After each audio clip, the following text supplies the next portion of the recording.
Hi, my name is Erika, I'm a knitter from Brazil, and you are watching my autumn and winter knitting plans. I have been wrapping up my summer knitting, and I debated if I even should bring to you a seasonal planning video this time, or should I talk about everything in a podcast episode. However, my summer knits are not finished, but they're close to the end, so I thought it would be redundant to bring you two sequential podcast episodes that will talk pretty much the same.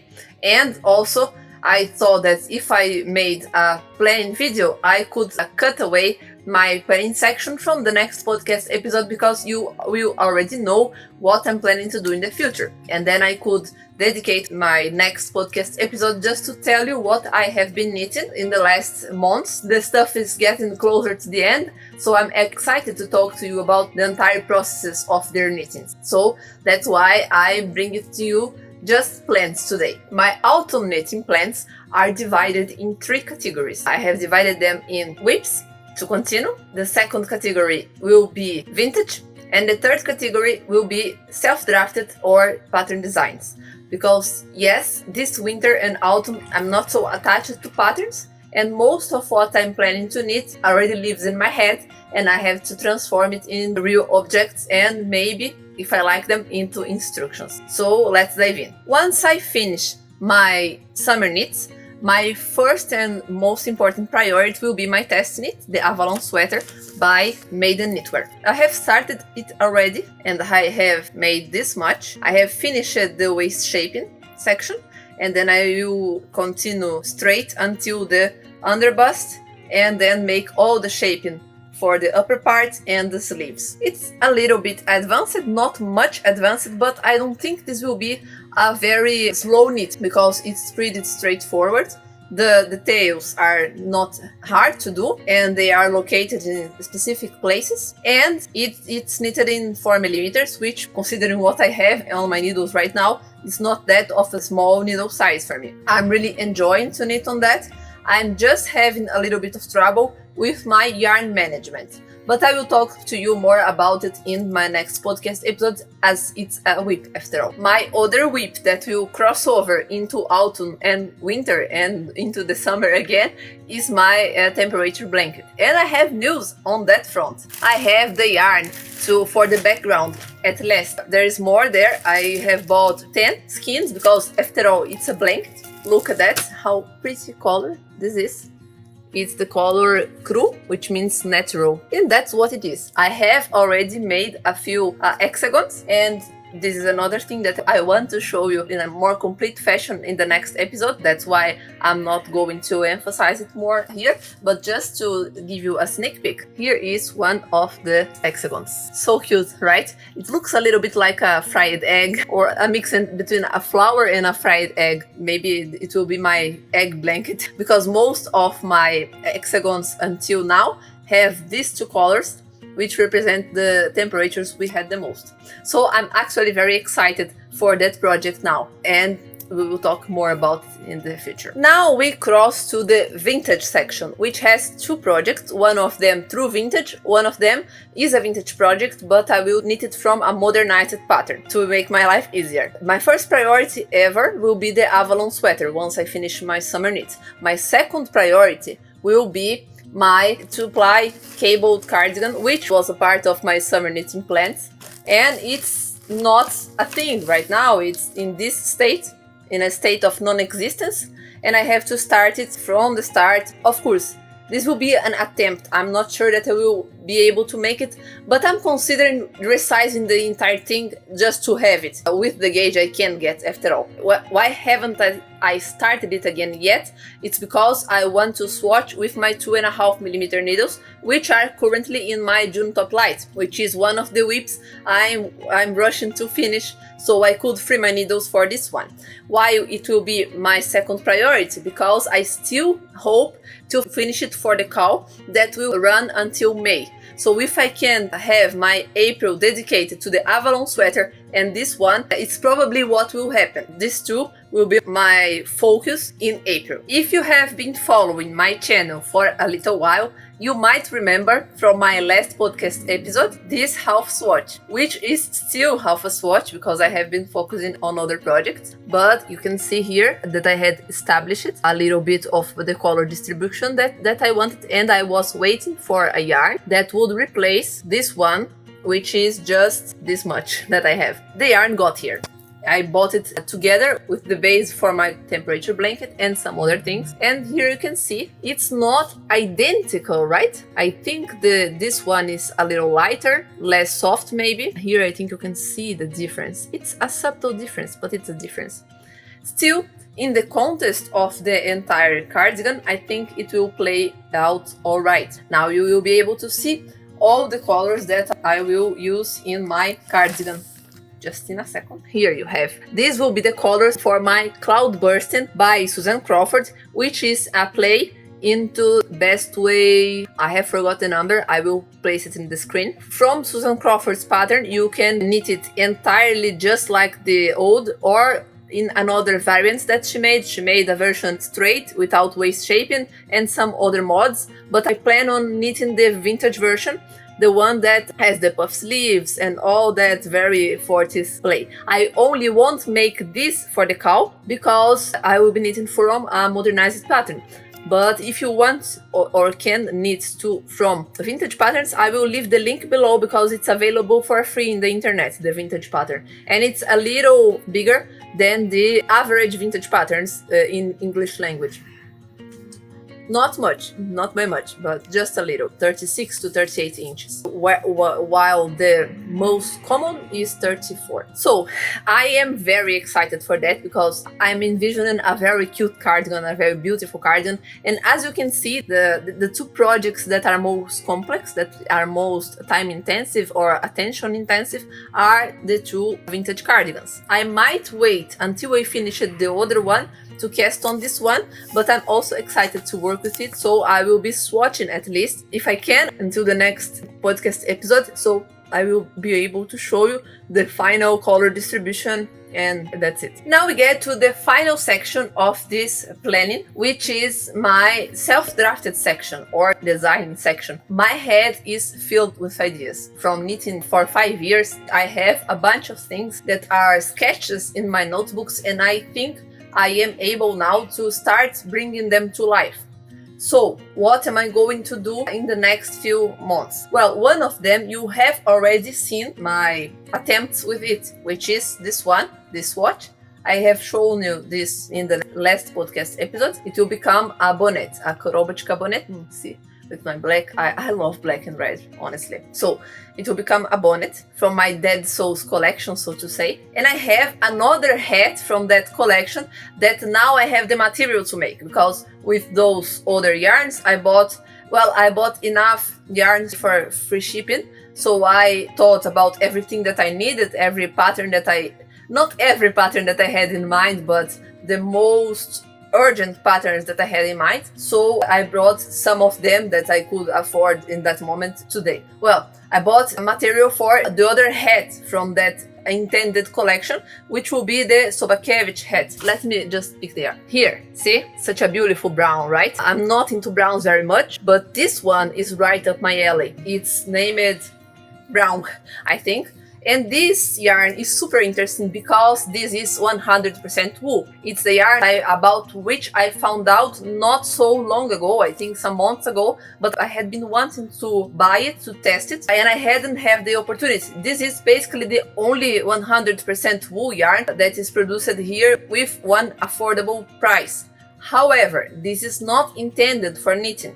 The name of the yarn is para tecer, which means for weaving. Some people have warned me that weaving wool for weaving, wool for tapestry, which is actually their other wool yarn, which is a bulky weight. This one is worsted. Well, some people have warned me that wool for weaving can be too coarse to be worn as in a garment, and I'm afraid that this might be the case, but I want to try, because if I enjoy this, if I can make it soft and I can wear it, this will open my possibilities so much. Just out of pure excitement, I have already mounted a section of my queue with like over 100 patterns that could be knitted in worsted weight wool. mostly cables and some felted things and everything like that. If I can use this yarn for something that won't be so much against my skin, even just cardigans or vests, or maybe a hat, this one will be a hat. If I can successfully use that without dying from the prickling, it will be so nice for me. So apart from the yarn aspect, there is the design aspect. What I intend to make is something that I have been wanting to try also, which is to mix crochet and knitting. I have seen it often in vintage patterns and sometimes in modern patterns in which I have been working, and I think it can make a very good result. And we multi-craftful people will love that, right? So this is not the entire material for this project, because I will use one or two of them. I bought two because this is for the base of the hat, and the base of the hat I intend to make it with crochet. I will not talk too much about how it will be. I will talk in the future when I make it, but I intend to make the base in crochet, and it should be a border which is in novelty yarn. If I could get, it would be boucle wool or something, but I can't get boucle here, so I will go to the next best possible, which is some sort of eyelash yarn. Not proper eyelash. I will post a picture here what I have in mind, which I know is sold here in Brazil. I haven't bought it this time, but I hope I can find it when I finish the base. And this will be the border and maybe ear flaps, maybe.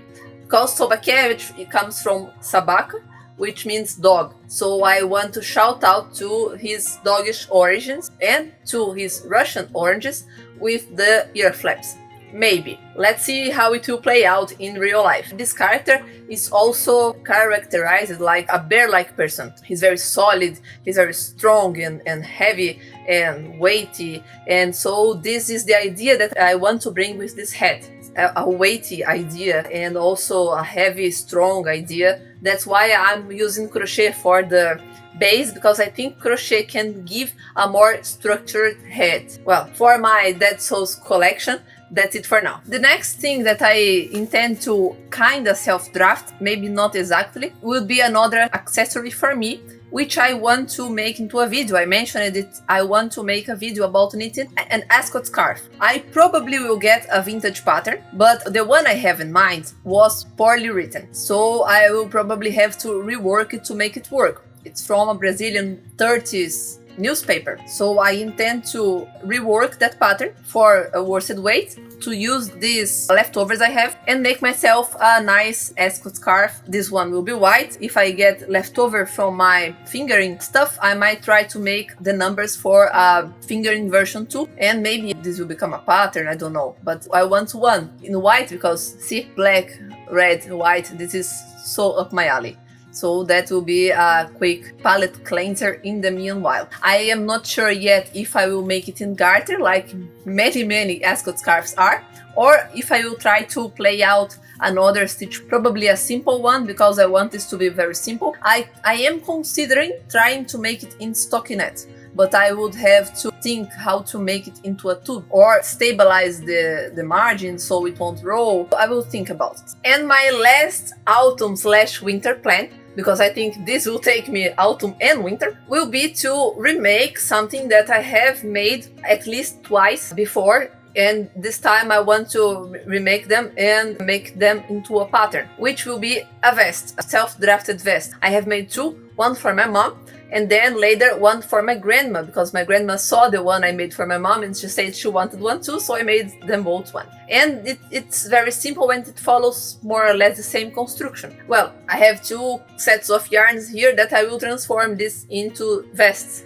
One for my mom and one for my grandma, because my mom needs another, her one doesn't fit her anymore, so I'm wearing it. I will show them all in some of my Everything I Ever Knitted video to you, probably the gift one. And my grandma, when she received the first one, she loved it so much that she asked for another. She asked for it last year. I gave her the other one the year before. I bought some yarn. This yarn, when I bought it, it was meant to be for her vest, but the winter ended and it wouldn't make sense to make it, and I ended up using it for another project because the colors she gave me were olive, beige or brown, and now I got her some brown ones. Here, see? Not my kind of brown. I usually don't go for brown, but if I do for myself, I go for this kind, not this kind.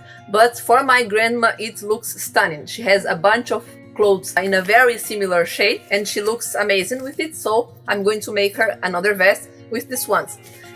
The other vest used up 1.5, so I bought 2 this time because it's the same yarn. It's very thin, however, so it will take me a while. It's light fingering weight. The same yarn of many that I have here. The same yarn of this one, of this one, of this one, all the same. I'm kind of familiar with the gauge there, although my gauge might have changed because I started knitting continental since then, so I will have to swatch again. Anyways, I want to make this for my grandma, and kinda at the same structure, I want to make one for my mom with this other yarn that has been in my house for long now, because my mom, she's also a knitter. She can knit, but she is not like me. She doesn't knit all the time. She knits when she feels like it, and she didn't feel like it. Last year, when I bought some of the yarns that I have here, these 2 and others that I bought in a promotion, I also bought her this one because she wanted to make herself a vest. She has a vest that she made to her, but it's raggy and a little bit destroyed by now, so she wanted to make herself another, and I gave her a push because this was in promotion, so I bought her the quantity enough for making it. I even showed her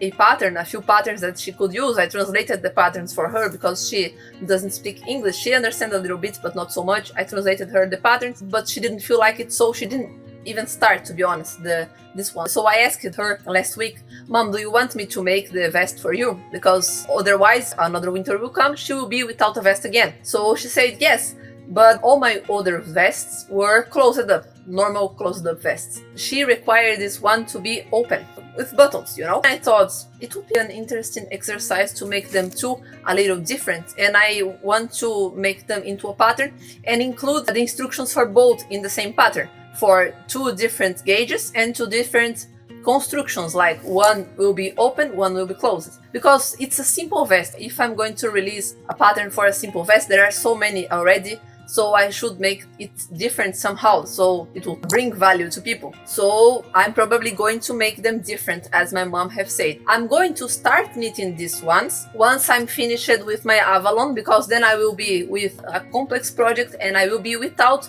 simple projects, stockinette projects, and these ones will be stockinette projects. My intention will be then, at first, swatch. Second, sketch the pattern, the writing beforehand, because I want to train myself in the pattern writing, and then I start to knit, and I knit them calmly during the winter, and I will then open a test call when I finish it, and maybe I will release it autumn or winter in the northern hemisphere. Let's see all of that. It's too much. I always overestimate what I can do, so maybe, this is all maybe, but that's what I intend to make in the winter and autumn. And apart from that, there's only one little thing. My last winter autumn knits will be some gift knits for babies. I don't have a specific yarn to show you, but it will be from the leftovers of these yarns, which are baby yarns. The name is Mais Bebê, which means more baby. So it will be from the leftovers I get from these yarns, because I have 3 new cousins, little cousins in my family. I don't have nieces and nephews yet,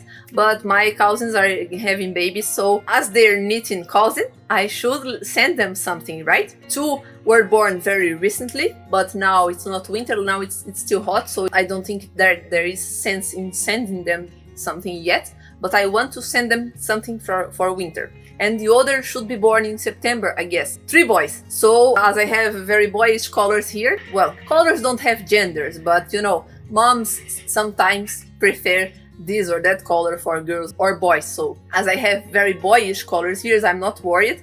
I intend to knit them the Barely bonnets, I think, this one, which is a free pattern on Ravelry. I will probably make the same one for the 3, so there isn't fight in the family or something, and it will be palette cleanser in the moment when I want. Well, that's it. Let's just close this video then. So that's what I had for you today. These are my autumn and winter plans, because as you can see, there is a lot. I don't think that I will get to all of this. You have seen I hadn't gotten to all of my summer knits. I think I will be making some sort of a bingo to show what I got to make and what I didn't in the next podcast episode. I overestimate always, but I think that maybe with my summer knits, if I hadn't had to start most of my projects so many times, I might have finished something more from that list. I hope with winter projects I won't have that bad luck, so I will be able to finish most or all of this. There will be a lot of head work, a lot of math, a lot of resizing, because most of it will be either self-drafted or loosely based on a pattern and resized to fit me. Of course, testing it's another story, it's to pattern. But the vintage patterns, I don't know how well I will fit the gauge. I hope with the modern pattern it will be okay, but maybe the cable not so much, so there will be a lot of math in my future. Send me all your math powers because I will need them, and I will be showing you all of this while it goes. I hope you're excited to follow me. If you live in the southern hemisphere, what are your plans for this autumn and winter? It doesn't have to be this much stuff, or it can be even more because it's a hobby, let us be happy. And if you're in the northern hemisphere now, what are your spring plans? Any of these things inspired you for your next winter? It's already giving you nostalgia for the cold weather? Because I think some people are not. For what I have seen, some people are very done with the cold weather. This is time for us to switch. We are done with the hot weather too, mostly here. So that's it for today. I hope you enjoyed this video. Like, comment, subscribe, turn on your notifications to watch out for my next videos, and I see you in the next one. Be happy, be healthy, happy knitting. Bye bye.